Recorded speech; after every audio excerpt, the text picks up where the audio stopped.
दोस्तों, मोबाइल की रिकॉर्डिंग हो, सीसीटीवी फुटेज हो, व्हाट्सएप चैट हो या पेन ड्राइव का डेटा, सवाल ये उठता है कि क्या एक गलत सिग्नेचर पूरे इलेक्ट्रॉनिक सबूत को, पूरे इलेक्ट्रॉनिक एविडेंस को अदालत के बाहर फेंक सकता है। सेक्शन 63 भारतीय साक्ष्य अधिनियम के सर्टिफिकेट को लेकर सुप्रीम कोर्ट ने एक बड़ा फैसला दिया है, Pune bar association versus union of India. और इसमें स्पष्टीकरण दिया है कि एक्चुअली सर्टिफिकेट पर सिग्नेचर कौन करेगा।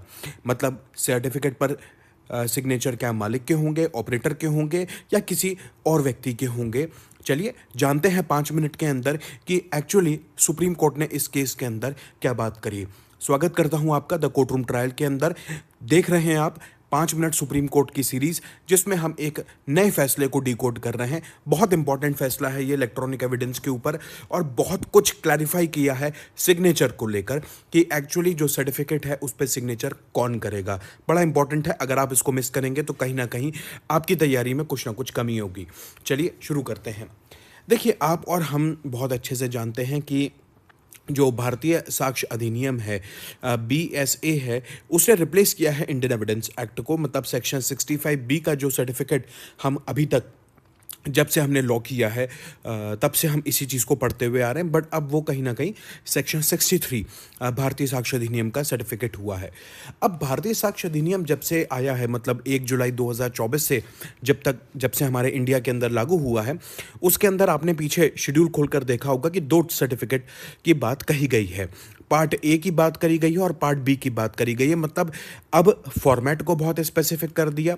और मैं आपको बताऊं, ये चीज़ बहुत इंपॉर्टेंट इसलिए हो जाती है कि आज भी भारत के वकीलों को ये नहीं मालूम कि शेड्यूल के अंदर फॉर्मेट दिया हुआ है। वो अपने मन मर्जी से जो है कोई भी फॉर्मेट लेकर आते हैं, कोर्ट उनको रिजेक्ट कर देता है। आपको स्पेसिफिक फॉर्मेट शेड्यूल में दिया है, वही शेड्यूल के फॉर्मेट को यूज़ करते हुए अगर आपको इलेक्ट्रॉनिक एविडेंस पेश करें तो वो यूज़ करिए। तो पार्ट ए क्या रिक्वायर करता है? पार्ट ए रिक्वायर करता है कि साहब आप हैश वैल्यू, इलेक्ट्रॉनिक रिकॉर्ड की जो है हैश वैल्यू आप बताएं। और पार्ट बी ये बोलता है कि वो एक एक्सपर्ट के द्वारा साइन होना चाहिए। मतलब जो सर्टिफिकेट का पार्ट बी है, दूसरा पार्ट है सर्टिफिकेट का, वो एक एक्सपर्ट के द्वारा साइन होना चाहिए। अब जो पिटिशनर है, मतलब जो पुणे बार एसोसिएशन है, उन्होंने आर्ग्यू किया कि साहब ये तो एक बहुत हार्डशिप हो जाएगी एक ऑर्डिनरी लिटिगेंट्स के ऊपर, जो ऑर्डिनरी पक्षकार हैं हमारे भारत के अंदर, क्योंकि बहुत लोग पढ़े लिखे भी नहीं होते हैं, उनको ये मालूम ही नहीं रहता कि साहब एक्सपर्ट कौन होगा और एक्सपर्ट को कहाँ ढूंढते फिरेंगे। मतलब ये जो टेक्निकलिटीज़ हैं, हैश वैल्यू जो है बहुत टेक्निकल है। तो कहीं ना कहीं जो सेक्शन 63 है हमारा भारतीय साक्ष्य अधिनियम का, वो अनकॉन्स्टिट्यूशनल है। उसकी कॉन्स्टिट्यूशनल वैलिडिटी को चैलेंज किया था सुप्रीम कोर्ट के अंदर, और ये बोला था कि पार्ट बी के अंदर जो साइन करेंगे एक्सपर्ट, वो सेक्शन 79A IT एक्ट के हिसाब से एक्सपर्ट होने चाहिए, वही साइन कर सकते हैं। और अगर वो साइन करेंगे, मतलब ऐसे एक्सपर्ट जो कि सेक्शन 79 IT एक्ट के हिसाब से हैं, तो ये एक्सपर्ट मिलना बड़ा मुश्किल हो जाएगा। ऐसे एक्सपर्ट को कहाँ ढूंढेंगे, कहाँ से लेकर आएंगे, ये एक बहुत बड़ी मतलब समस्या आ जाएगी, और कहीं ना कहीं जस्टिस मिलने में बड़ी तकलीफ आएगी।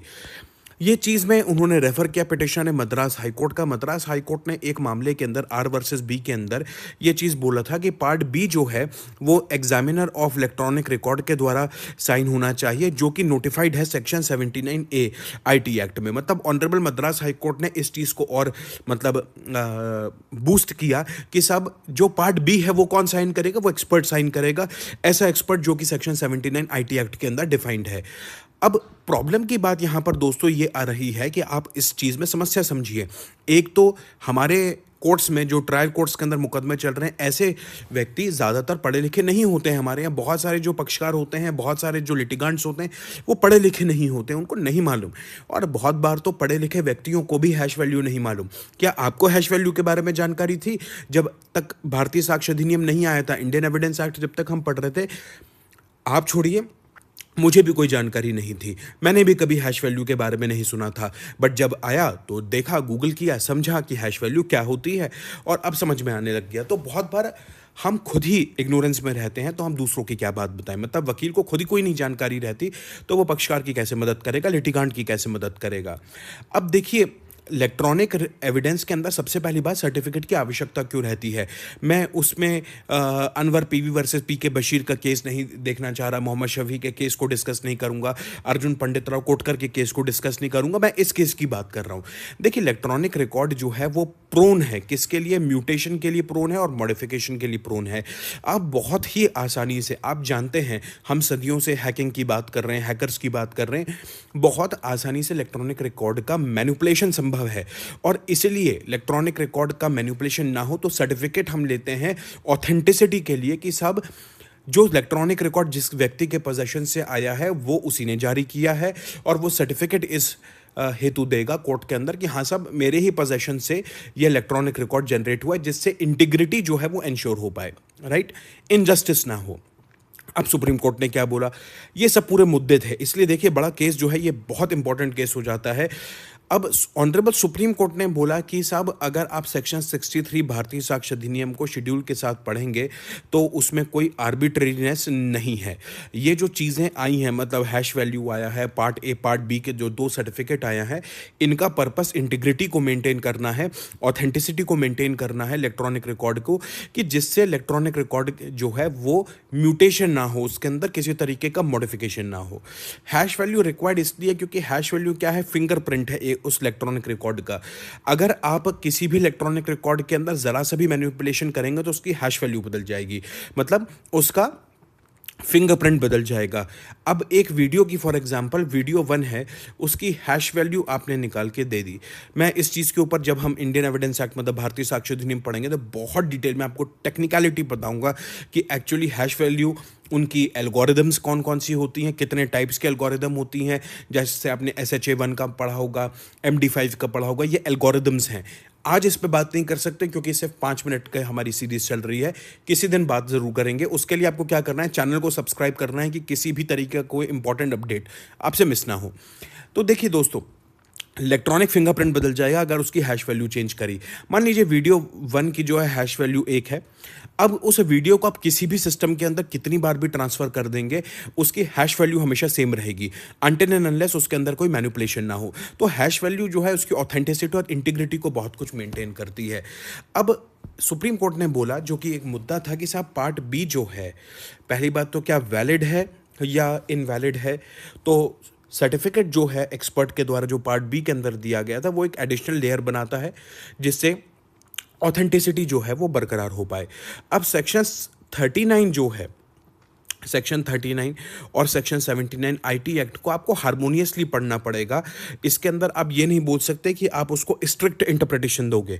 अगर आप अभी भी ये बोलोगे कि साहब पार्ट बी जो है वो साइन होगा एक इलेक्ट्रॉनिक एक्सपर्ट के द्वारा जो कि सेक्शन 79 का एक्सपर्ट होगा, तो कहीं ना कहीं पर्पस जो है वो फ्रस्ट्रेट होगा, क्योंकि बात बिल्कुल सही है कि लिटिगेंट्स एक्सेस नहीं कर पाएंगे ऐसे एक आईटी एक्सपर्ट के बारे में। तो पार्ट बी जो है उन्होंने बोला that need not to be signed exclusively by the section 79A expert, मतलब सेक्शन 79 आईटी एक्ट के अंदर जो एक्सपर्ट मेंशन्ड है उनके द्वारा एक्सक्लूसिवली साइन करने की आवश्यकता नहीं है।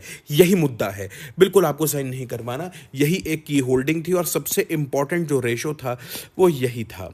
कोर्ट ने बोला कि if the court is satisfied on the basis of unimpeachable material that any person possesses a special skill and expertise in computer science and cyber forensics, such person opinion में be treated as an expert opinion. अगर आपने section 45 Indian evidence act पढ़ा होगा, जहां हम expert की बात करते हैं और इनको हम पेरिटस भी बोलते हैं, तो ऐसे एक्सपर्ट जो हैं ज़रूरी नहीं कि बाय डिग्री वाइज एक्सपर्ट हों।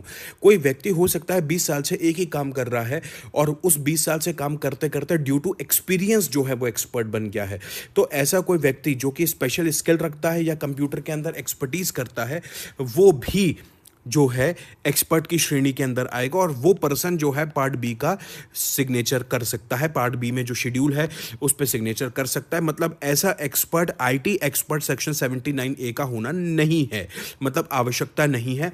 मद्रास हाईकोर्ट की रूलिंग जो है वो बाइंडिंग प्रेसिडेंट नहीं है, बट हालांकि सुप्रीम कोर्ट ने जो है इस पिटिशन को लेने से मना कर दिया और नोटिस इशू किया यूनियन ऑफ इंडिया को, और कुछ कंक्लूसिव ओपिनियन भी नहीं दिया, क्योंकि इस वक्त पे हम लोग सिर्फ 2 साल भी पूरे नहीं हुए जुलाई के अंदर हमारी सेकंड एनिवर्सरी होगी इस लॉ की।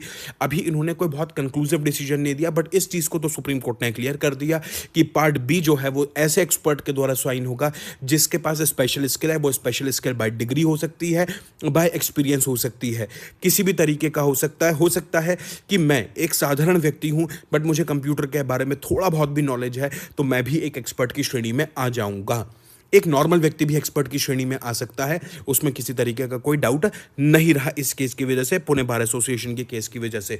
तो इसलिए ये केस इंपॉर्टेंट बन जाता है। हालांकि बहुत कुछ कंक्लूसिव इसके अंदर ओपिनियन नहीं दी क्योंकि इसको ओपन इसलिए रखा गया, अभी हम लोग 2 साल ही सिर्फ कर पाए। हो सकता है कुछ नया एनालिसिस हो सकता है कुछ नया आगे इसके ऊपर इंटरप्रिटेशन हो, बट तब तक के लिए हमें यही चीज़ याद रखना है कि पार्ट बी, इसलिए आप अगर एक प्रैक्टिसिंग एडवोकेट हैं तो आपको याद रखना चाहिए कि पार्ट बी कौन सिग्नेचर करेगा उसके ऊपर। अगर कोर्ट भी आपको बोलते हैं कि नहीं साहब it should be signed by the IT expert only, तो आप ये केस जो है अपने आर्गूमेंट्स के साथ रेफर कर सकते हैं। और अगर ये लॉ स्कूल के आप स्टूडेंट हैं और जुडिशरी एस्पिरेंट हैं और उसमें अगर आपको ये आवश्यकता है तो आप अपने मेंस की आंसर राइटिंग में इस केस को ज़रूर डालिएगा, क्योंकि अगर आप ये केस डालेंगे तो आपको अबव एज मिलेगा।